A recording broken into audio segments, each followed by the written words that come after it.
Welcome to the Write the Damn Book Already podcast. My name is Elizabeth Lyons. I'm a 6-time author, and I help people write and publish powerful, thought-provoking nonfiction and memoir without any more overthinking, second-guessing, or overwhelm than absolutely necessary. Because let's face it, some overthinking, second-guessing, and overwhelm is going to come with the territory if you're anything like me. I believe that story and shared perspective is one of the most potent ways we connect with one another, and that your story, perspective, and insights are destined to become someone else's favorite resource. For more book writing, publishing, and how the heck do I move through this glitch tips and solutions, and plenty of free and low-cost resources, visit publishaprofitablebook.com. And for recommendations of fabulous books you've possibly never heard of, book writing inspiration, and the occasional meme so relatable you'll wonder if it was created with you in mind, follow me on Instagram at Elizabeth Lyons Author. Hi there, and welcome to this next episode of Write the Damn Book Already. This was a fun one. I don't know if you follow my stories on Instagram and you happened to catch a few weeks ago, I posted, or it was actually a reel, that I was in the middle of recording a podcast for someone. I was on someone else's podcast. It was Marissa Lonick's Mama Work It podcast, which comes out shortly. I think it comes out April 19th of 2023. And the doorbell rang and it was 7:30 at night. And I thought, oh my God, I don't even drink, but did I drunk order something again from Amazon? It feels like there was that period of time. I don't know if anyone else experienced it. It was during the pandemic when it was like, that was the only happiness and joy that we had, was the doorbell would ring at 3 times a day. And it was something else that we had ordered off Amazon to try to cure boredom. But that has subsided since then. And yet somehow things just kind of keep arriving. So I thought, God, what did I order? Well, thankfully, I didn't order anything, but I opened the front door and there was this box on the front porch with the words Superbloom on the outside. So I knew immediately what it was. And I went to my kitchen and opened it. And that was where the reel came from. It was a promo kit for the release of Megan Tady's book, Superbloom, which officially launches on May 2nd of 2023.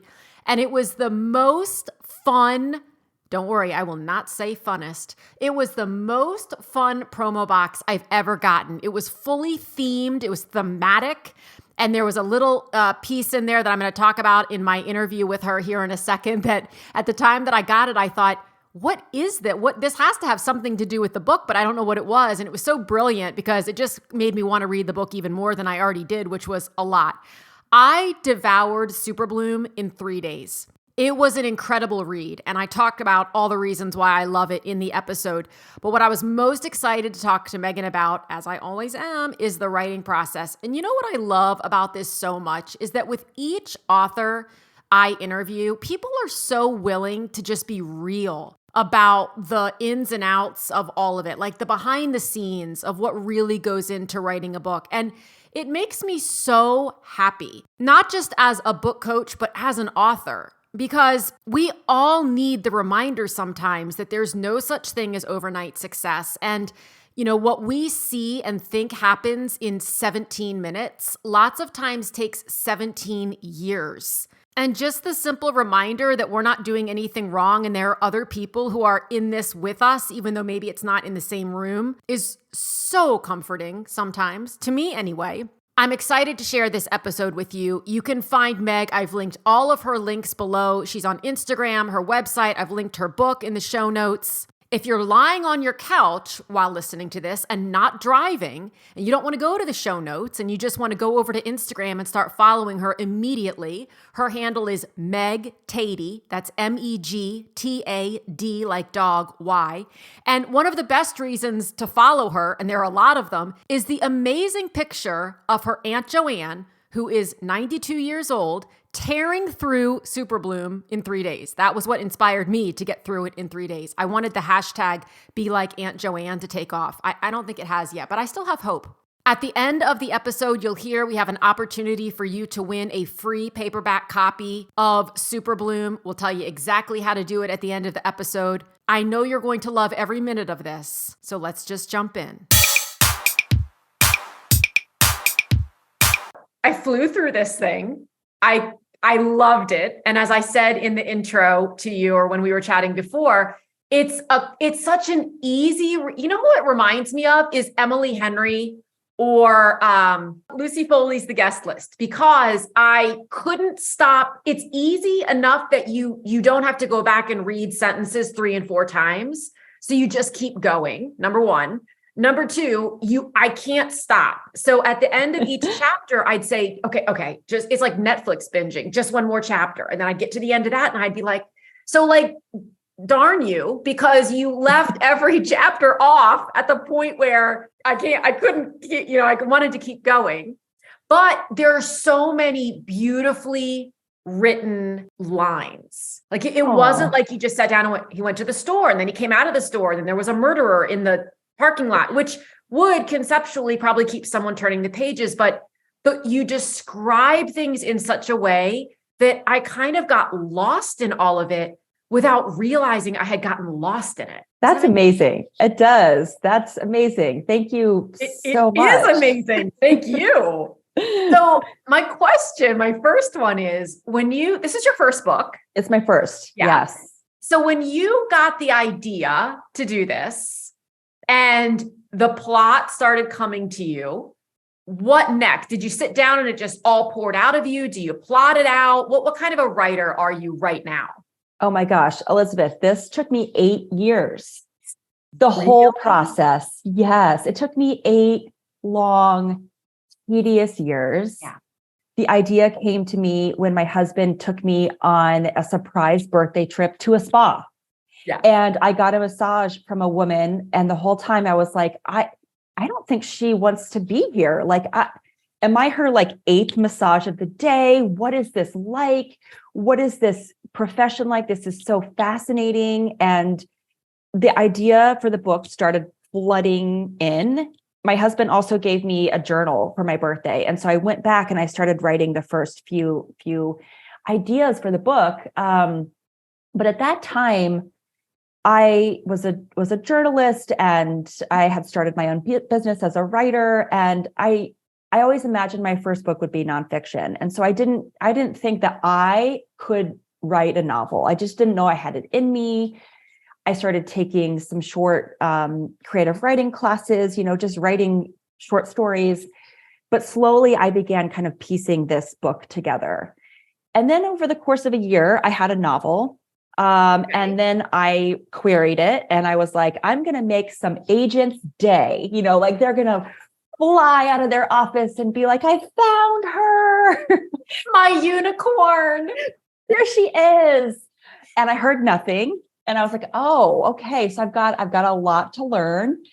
And it took me a long time. I mean, the story went from third person to first person. I cut an entire character. I basically was like getting my MFA on my own, doing it, and I had to then sort of really study plot structure and inciting incidents and just began reading so much all around me. At the same time, I had 2 young kids that I was raising and had as I was writing and working on this, and I was running my business full time as a writer and editor. So I would find just little pockets of time to write.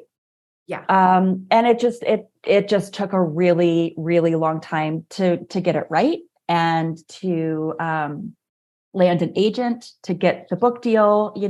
I think we all sort of see these overnight success stories or these books that come out and you just think that it just like happened overnight. Right. And it's a grind, for most writers, it's a grind. And I had to really be humbled and learn that pretty quickly.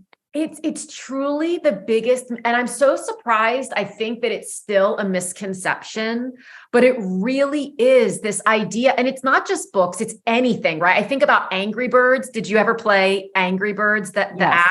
Yes. When that came out, I lost an entire Easter. Like my kids will never let me live it down because I couldn't, they were younger and they would say, Mom, it's time for the Easter egg hunt. And I'm like, just a minute, I gotta do it's like 8 hours, Meg, 8 hours. I was on that. And everyone thought that was their first app. I think that was their 51st app that they had created, that company. So this notion that anything is an overnight success. I even think of it sometimes like pregnancy. We see someone and they announce that they're pregnant, and then it feels like 5 minutes later, they're announcing the birth. Right. But when we go, oh my gosh, that was so fast. And they're like, seriously? It was the longest 9 months of my entire life. Like it went by like molasses in winter, So did you work with, when you got from the first draft that after that first year, and then needed to amend it and modify it and hone it, were you working with someone on doing that, or were you kind of doing it yourself? Yeah, I had a couple different iterations where I worked with an outside editor on various things. Like, can you take a look at my first 50 pages, paying someone to help me figure out what's going on there. I also ended up, I think this is really key, finally getting a writing group and having a dedicated group of people and sending it to them. The agent I have now, we can talk about this if you want, but she at first rejected me. I queried her. She sent me the most beautiful rejection letter. And she was like, I love this, but you have a stakes problem and I can't figure it out. And so I cried. And then I was like, okay, I've got a stakes problem. And I brought it to my writing group and was like, okay, ladies, like, help me figure this out.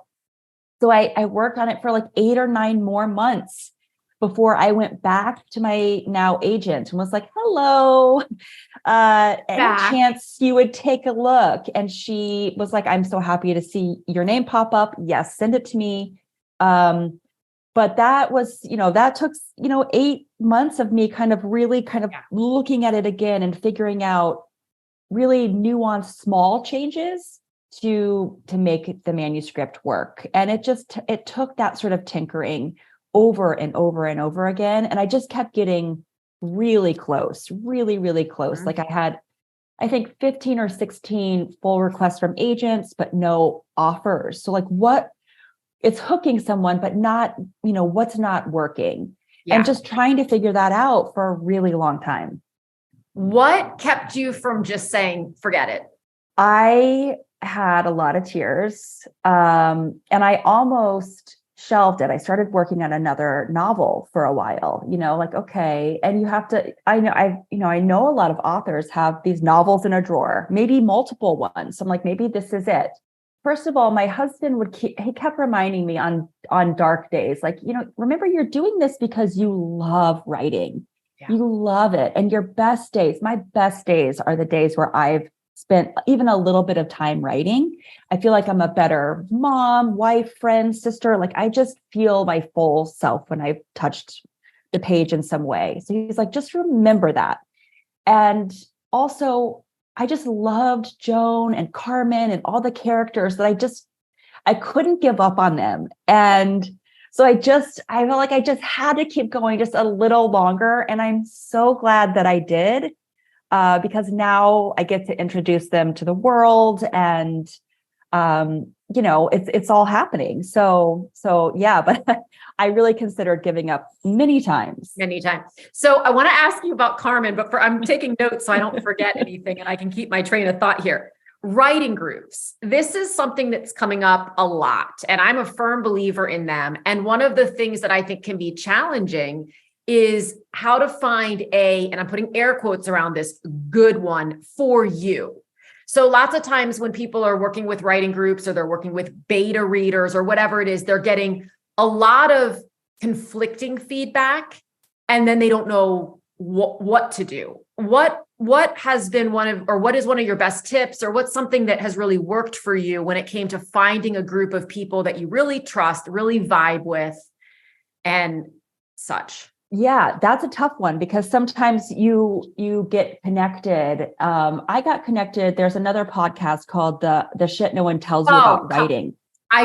Carly Waters was just in Phoenix last week doing an event at a local bookstore, changing hands. And so I was able to go to that. That's how I found her, is through that podcast. So Bianca Murray is a lovely friend and mentor, and she does this matchmaking of writing groups. It's such an amazing gift that she gives the author community. And she often puts it on Twitter, like once or twice a year. Hey, I'm matchmaking.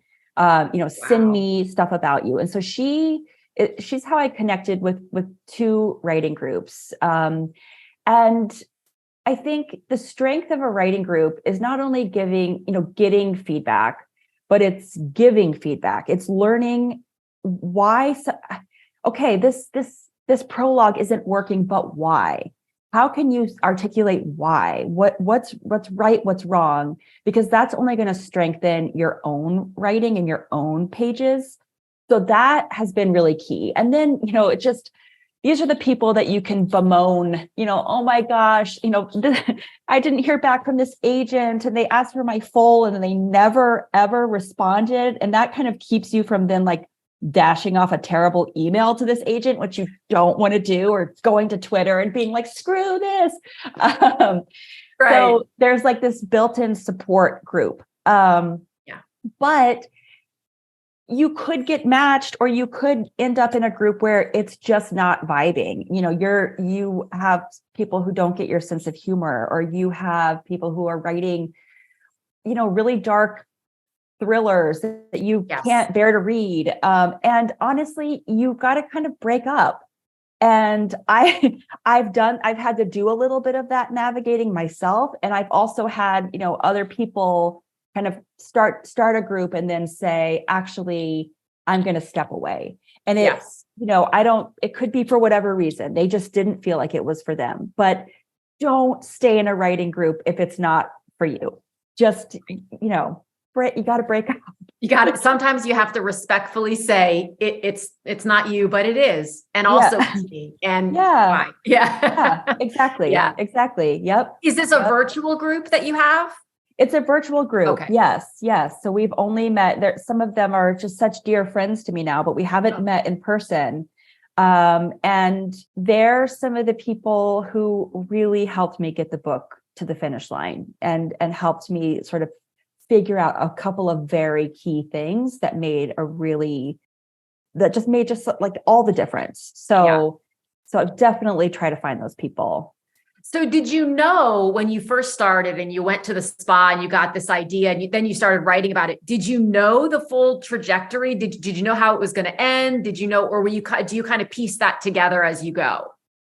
I had a really strong feeling of and intuition of what the story was going to be like. So I kind of knew, and I knew that I wanted this sort of zany caper at the end, a sort of kind of silly, bizarre, slapsticky thing happening at the end. But so much more I discovered as I went along. I knew that my character Joan would start to discover writing. I did not know that I would end up writing a book within a book. That wasn't my intention. I sort of showed those pages. I had Joan's kind of talking people through what she was writing. And my writing group was sort of like, that's boring. We want to see what she's writing.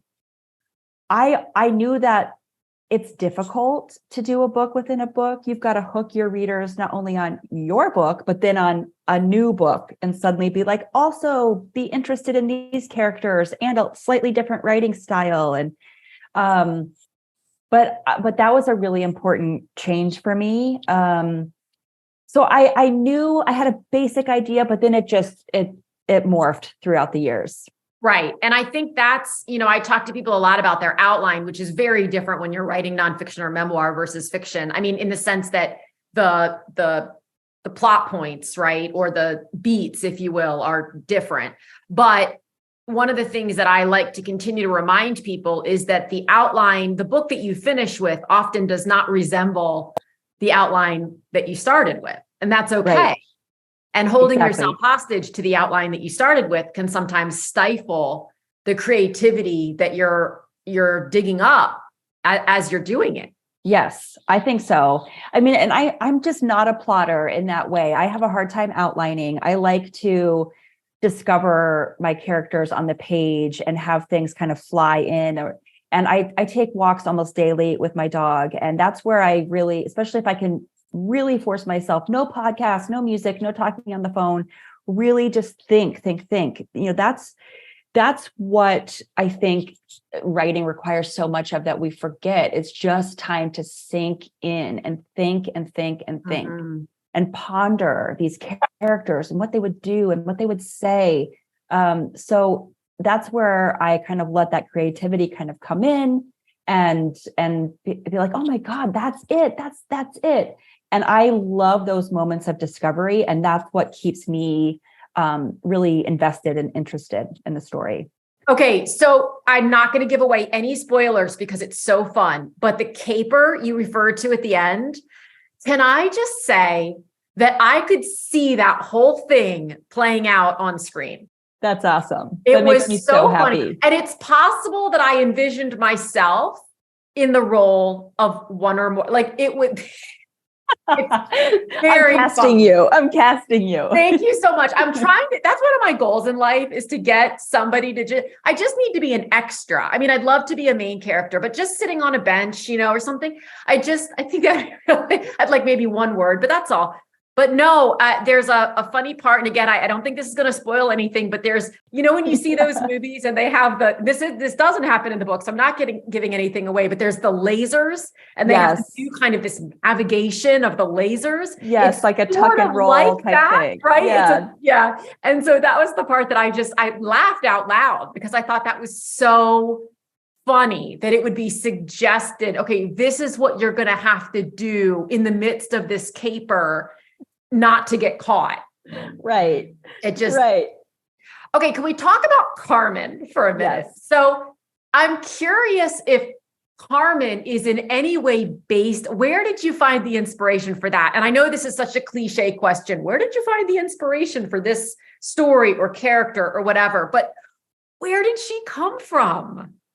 She was so fun to write. So for the listener, she is the famous romance novelist that comes to the spa and asks Joan to be her writing assistant, basically. And she's just this brassy, rude, over the top, suspicious, really interesting, bizarre character. And she allowed me to just embody this side of myself that would just say whatever was on my mind, hand my menu to someone to carry for me. Just like, I just really let myself be over the top with her and the things that she would say and just how rude she could be, but also kind of on point that she could be, and she's got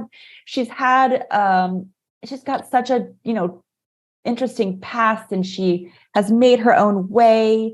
And I don't know exactly, but she was just so fun to write. And I just found that her dialogue just flew into my brain so easily. And I could just tap into her. Like I sometimes have to just shut that part and like, no more Carmen. But I think that's so funny that you say tap into that side of you. Yeah. Because it does make me think like, gosh, there is kind of a side of each of us that wishes on some days we could just say, I'll take coffee, cream, thanks. And not throw the menu, but just I don't need any niceties right now. This is what I'll take.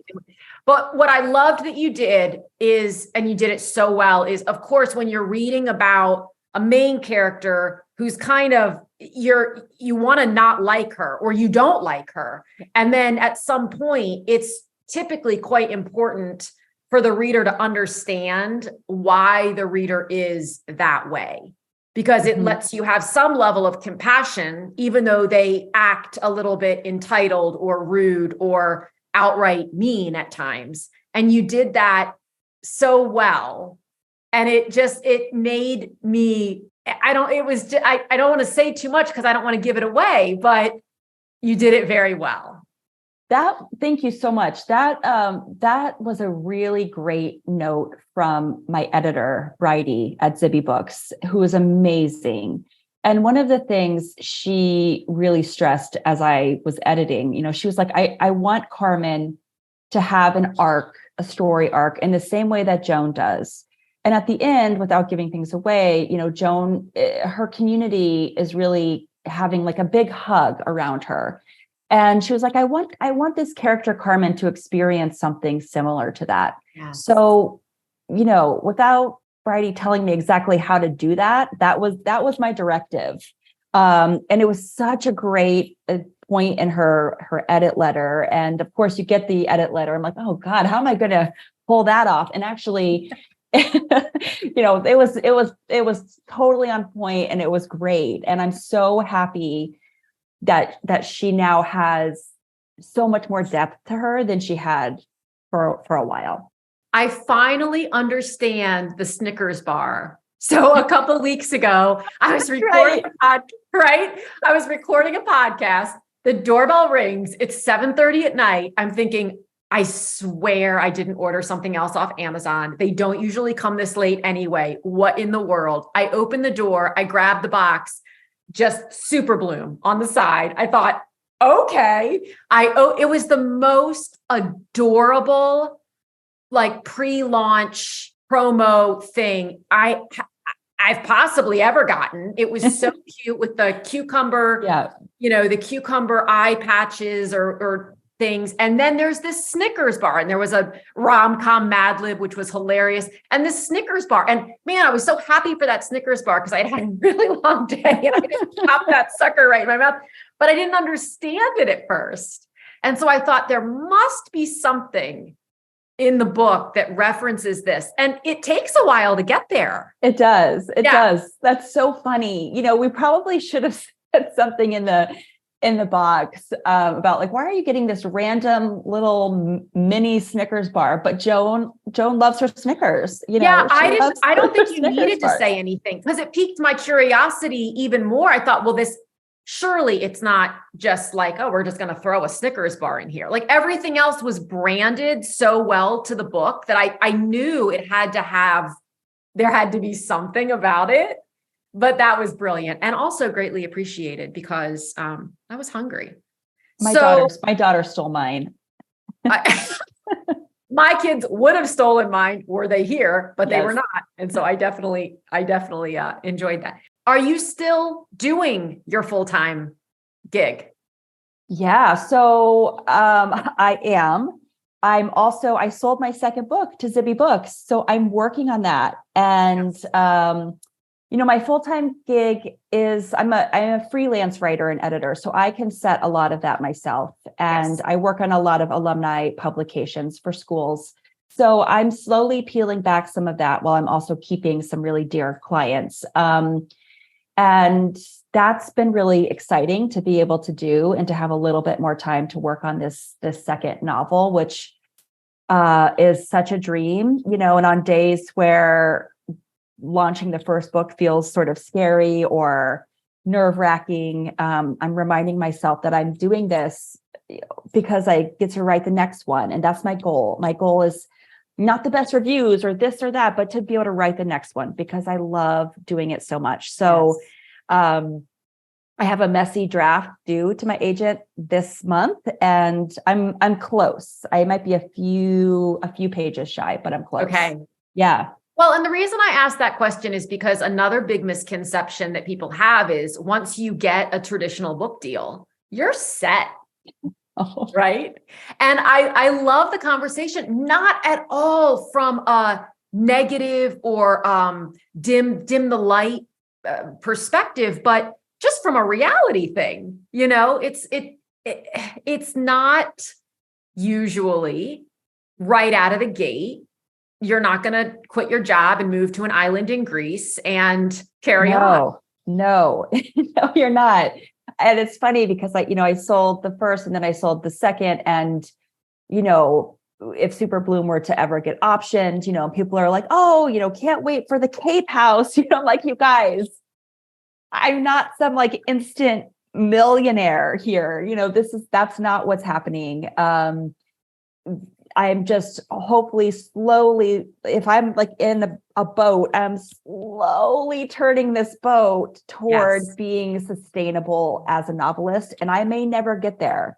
And I may always have to have other things to sort of prop me up. I feel really lucky in the place I'm at because I can set a lot of the sort of rules for myself and my work. But and I don't have to sort of answer to a 9 to 5 boss. That would be hard. But but it is not some sort of instant moneymaker at all. Right. And I think those conversations are important because I think a lot of people think that will happen. And well, and then it's like their expectations are just off. So what I think that happens that's so unfortunate is that because their expectations are off, sometimes they think they've done it wrong, or they're less than because they didn't get the deal that they're assuming that someone else got, or they're just missing all these steps in the process that happened. I mean, when it all comes down to it, I really resonate with what you're saying because I'm working on my first novel and I am thrilled to not have to go to a 9 to 5. I mean, I have a very flexible schedule doing what I absolutely love, helping other people write books and editing books and that, all of that. And so to be able to kind of fit it all, it's not that I'm waiting for that day when I can just throw this stuff aside and only do this stuff. It's just a matter of navigating the boat, like you said, kind of every quarter, maybe, or every few months to say, okay, how many more editing clients can I take on right now so as not to interrupt this other process, but to still be able to pay all the bills. Yeah. And I was listening to what you said, I think on one of your last podcasts around, it's a little insulting to tell people who are wanting to start writing, just sit down and write. Right. But I would say that waiting for the perfect conditions to write your book in will never happen. Never happen. I often was working on this novel during the pandemic with Paw Patrol in the background. And now I have like a every time I hear Paw Patrol, I'm like, right. So, there's just never the perfect moment to be like, okay, now my plate is, totally clear and I can write this great American book. It's just never going to be that way. So don't let that stand in your way. I do resonate with that sort of like, oh, just sit down and write. That is not helpful either. Absolutely. And I used to say that to people, like, just sit down and write a sentence. Now you don't want to write a book. You're writing a book, but then they didn't know how to get past that point. And I think people underestimate how much they can get written in a 15-minute burst. It's even true, if actually. It's just really messy. Like, as Jessica Fine says, quickly and poorly. Like, even if the first time you sit down to write about anything, any part of your story, you're just kind of working it through on paper. So the idea that's a question I have, actually. There are so many beautifully written components of this. Did those come later? Was that kind of part of the finessing of it and not? I think a misconception people have is that people sit down and they're so good and they're so brilliant, and you are, but that it just comes out. And maybe every once in a while, a brilliant sentence will just come out right out of the gate. But more often than not, were you kind of getting the skeleton down first and then going back and adding in? Yeah, I kind of think of it like a painting almost, like you're getting the layers down, you're getting the first layer, and then you're coming back and you're just finessing it. And you're doing one layer after another layer after another layer. And it requires way more layers than you would ever imagine. To just, and reading your own novel over and over again. And one thing I often did was just to search for words that I might be using over again. Like the word really, how many times am I saying that? How many times have I had my character say, oh God, and looking back at it and be like, okay, I've just said that 3 paragraphs up. What can I do differently? And often having to stand up and sort of look out the window, think, just make myself not just reach for the low-hanging fruit, not just reach for the easy metaphor. How can I do this just slightly differently? Mm-hmm. And that just comes, sometimes I nail it, right away, but often that comes with just finessing and finessing and finessing over and over again. Yes. How did you decide when it was, and I'm going to use the air quotes again, but good enough to send out again? Because something that people do, and I'm certainly included in this, is you just ruminate on it, right? It's like, well, it's the same sort of logic, and it's not logical, but that says it's not time yet to start writing the book. Then we get to the point where we say, it's not time yet to query. It's not time yet to hire an editor. It's not, I'm going to just go over it one more time. How did you decide, okay, enough is enough. It's time? I felt like I had worked on it for so long and I had taken it as far as I could take it at that moment. And I really didn't want to rush this time around. So I was really methodical. And right before then, I had been just steeping myself in how to write the best query. I was listening to podcast after podcast, Manuscript Academy, all sorts of different resources, reading so many queries, listening to authors' stories, and reading a ton of books. And so I was like kind of gearing up for the season, made my spreadsheet of all the agents, just tried to find as many referrals as I could, like really mined my contacts and just kind of geared up for it. And went out again. This was like the second time, but like 6 years later, right. 5 years later, something like that. And that was this sort of season where I got those 70 rejections, 15 full requests, no takers, and then again paused, did the whole rewrite around the stakes thing, and went back out again the following fall. So, it takes a ton of tenacity, and the best writers that you see out there are often the ones that just kept going. They're not necessarily the best writers. Yes. They're the people who just did not give up. And I just refused to give up. Did you query many of the same agents in round 2 as you had in round 1? Round 1, many of whom had said no?